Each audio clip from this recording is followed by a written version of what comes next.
Shalom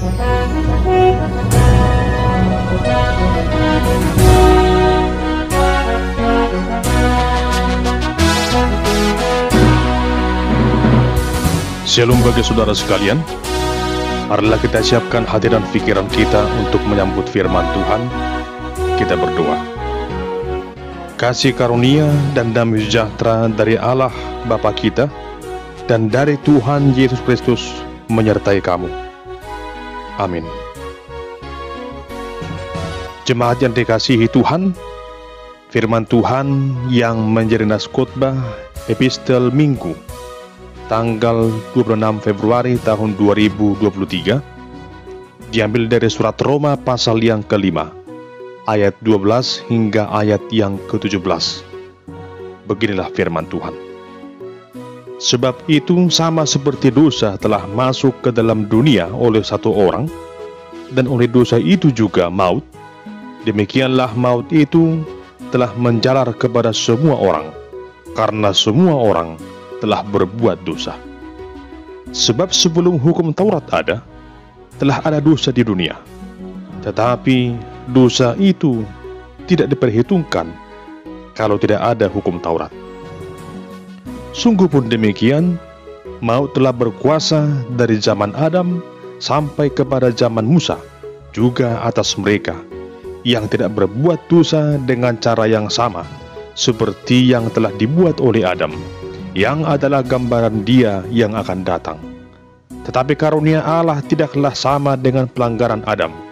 Sebab jika karena pelanggaran satu orang, semua orang telah jatuh di dalam kuasa maut, jauh lebih besar lagi kasih karunia Allah dan karunia-Nya yang dilimpahkannya atas semua orang karena satu orang, yaitu Yesus Kristus. Dan kasih karunia tidak berimbangan dengan dosa satu orang, sebab penghakiman atas satu pelanggaran itu telah mengakibatkan penghukuman. Tetapi penganugerahan karunia atas banyak pelanggaran itu mengakibatkan pembenaran. Sebab jika oleh dosa satu orang maut telah berkuasa oleh satu orang itu, maka lebih benar lagi mereka yang telah menerima kelimpahan kasih karunia dan anugerah kebenaran akan hidup dan berkuasa oleh karena satu orang itu, yaitu Yesus Kristus. Demikian pembacaan firman Tuhan. Adapun yang menjadi tema dalam ibadah rumah tangga saat ini adalah Allah sumber kasih karunia. Saudara yang terkasih, sebagai orang Kristen, tentunya bukan hal yang asing lagi bagi kita mengucapkan dan mendengarkan kata shalom. Misalnya ketika kita hendak bertamu ke rumah seseorang, atau mungkin sedang mengawali atau mengakhiri sebuah pembicaraan di telepon, kita sering mengucapkan kata shalom. Lalu apakah makna dari kata shalom tersebut sehingga kita mengucapkannya? Shalom berarti damai sejahtera.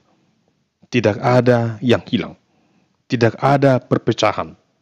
Semuanya dalam keadaan sehat, aman, dan baik-baik saja. Itulah makna dari kata shalom. Tentunya kita semua mendambakan kehidupan yang demikian. Hidup dalam shalom Allah. Hidup dalam damai, sukacita, selamat, dan sejahtera. Namun sesungguhnya keadaan yang demikian dapat kita rasakan hanya ketika kita telah bersungguh-sungguh menerima dan percaya kepada Tuhan Yesus Kristus sebagai Tuhan dan Juru Selamat hidup kita. Di luar daripada itu, kita masih jauh dari keadaan yang penuh dengan damai sejahtera. Jemaat yang terkasih, Rasul Paulus menuliskan surat Roma ini ketika dia berada di kota Korintus. Sekalipun bukan Paulus yang mendirikan jemaat di Roma, namun ada kerinduannya ingin datang ke kota Roma. Terlebih saat itu, ia mendengarkan berbagai perdebatan di kalangan orang Kristen, Yahudi dan non-Yahudi tentang keselamatan. Banyak anggapan saat itu bahwa manusia beroleh keselamatan oleh karena melakukan hukum Taurat. Untuk itu, lewat surat Roma ini, Rasul Paulus menyampaikan pandangan teologisnya bahwa manusia dibenarkan oleh karena iman di dalam diri Tuhan Yesus. Dan oleh karena itu, keselamatan adalah anugerah Tuhan, kasih karunia Tuhan bagi umat manusia. Apa yang disampaikan Paulus di sini bukan hendak menolak hukum Taurat atau menolak perbuatan baik. Hukum Taurat telah digenapi di dalam diri Tuhan Yesus, dan perbuatan baik adalah buah dari iman orang percaya, tanda rasa syukur kita atas segala kemurahan Tuhan. Itulah alasan mengapa kita berbuat apa yang baik. Apa yang hendak ditekankan Paulus di sini, bahwa manusia dibenarkan karena iman, dan dengan demikian kita hidup dalam damai sejahtera Allah oleh karena Tuhan Yesus Kristus. Dalam ayat 12, Rasul Paulus menjelaskan bahwa semua orang pada hakikatnya sudah berdosa. Lalu dari manakah datangnya dosa itu? Tentunya dari Adam, manusia pertama itu. Inilah yang kita sebut sebagai dosa asali. Akibat dosa dari Adam dan Hawa, dan akibat yang ditimbulkan oleh dosa itu adalah maut. Ibarat suatu penyakit, demikian dosa itu telah menggerogoti, telah menjalar di dalam kehidupan manusia, sehingga tak seorang pun manusia dapat mengatakan bahwa dirinya tidak berdosa. Ibarat pepatah mengatakan, satu orang yang makan cempedak, semua orang yang kena getahnya. Demikianlah halnya akibat dari dosa Adam. Semua orang ikut terjerat di dalam dosa itu. Jadi, sebagaimana dikatakan dalam ayat 13, bahwa sebelum hukum Taurat ada, dosa itu sudah ada, tapi belum berhitungkan atau belum dituntut. Namun akibat dari dosa itu tetap ada, baik sejak zaman Adam maupun pada zaman Musa. Setelah adanya Taurat, semua orang juga terkena imbasnya, yaitu maut. Dalam Roma pasal 6 ayat 23 jelas dikatakan, sebab upah dosa ialah maut, tetapi karunia Allah ialah hidup yang kekal dalam Kristus Yesus Tuhan kita.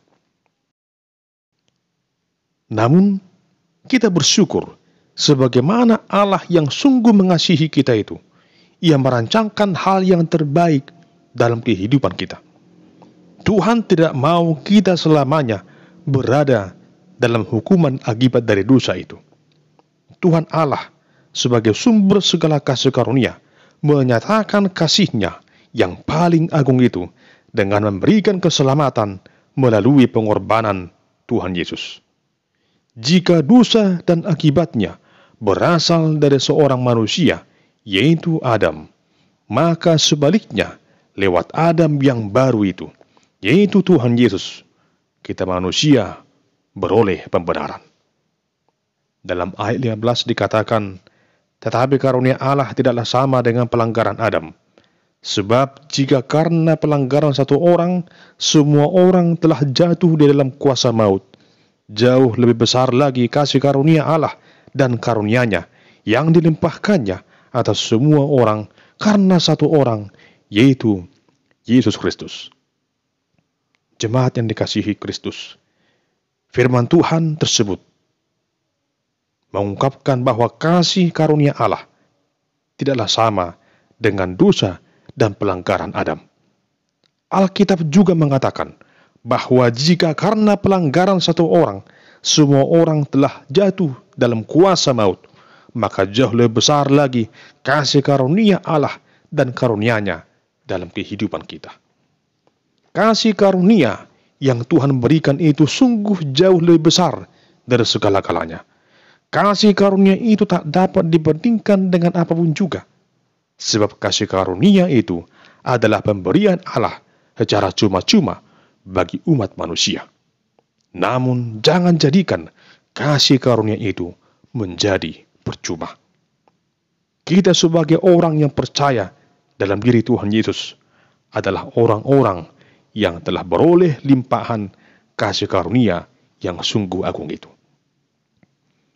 Saudara terkasih, lewat khotbah ini kita dituntun untuk semakin mengenal siapa Tuhan Allah yang sungguh mengasihi kita, bahwa Dia adalah Allah yang maha baik, sumber segala kasih karunia, sumber segala berkat.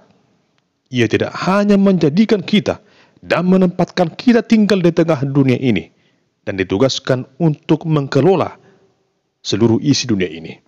Namun Tuhan Allah adalah Allah yang peduli dengan segala yang ada dalam hidup kita. Bahkan keselamatan jiwa kita juga sangat diperhatikannya.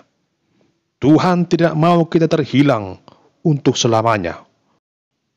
Mungkin selama ini masih ada orang yang merasa dirinya yang paling benar, merasa paling kudus dan suci, dan tidak berdosa. Namun di sini kita diingatkan bahwa kita adalah orang berdosa. Dan janganlah ada orang menganggap bahwa dia paling benar, karena semua orang telah berbuat dosa. Karena itu, tidak ada yang perlu disombongkan. Mari syukuri anugerah kehidupan yang sedang kita jalani di tengah dunia ini, dengan tetap setia berbuat apa yang berkenan bagi kemuliaan nama Tuhan. Mari tetap menjadi pribadi yang rendah hati dan mampu saling menerima dengan sesama kita manusia. Ingatlah, Tuhan Yesus adalah sumber kasih karunia itu. Kasih karunia-Nya selalu tersedia untuk mengampuni orang berdosa. Namun demikian, kasih karunia yang melimpah itu bukan berarti membuat kita hidup seenaknya saja untuk berbuat dosa. Allah sangat mengasihi orang berdosa, tetapi Dia sangat benci dengan dosa. Allah mengampuni orang berdosa, namun juga mengingatkannya untuk menjauhi dosa. Allah dengan kasih karunia-Nya tidak akan membiarkan kehidupan kita dihancurkan oleh dosa. Dia datang melindungi dan menyelamatkan kita dari dosa dan sengat maut itu.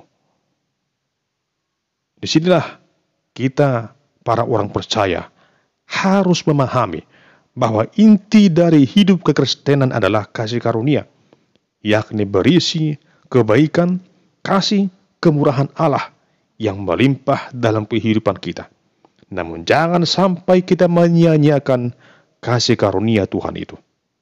Sebagaimana dikatakan dalam Galatia 5 ayat 13, saudara-saudara, memang kamu telah dipanggil untuk merdeka, tetapi janganlah kamu mempergunakan kemerdekaan itu sebagai kesempatan untuk kehidupan dalam dosa, melainkan layanilah seorang akan yang lain oleh kasih.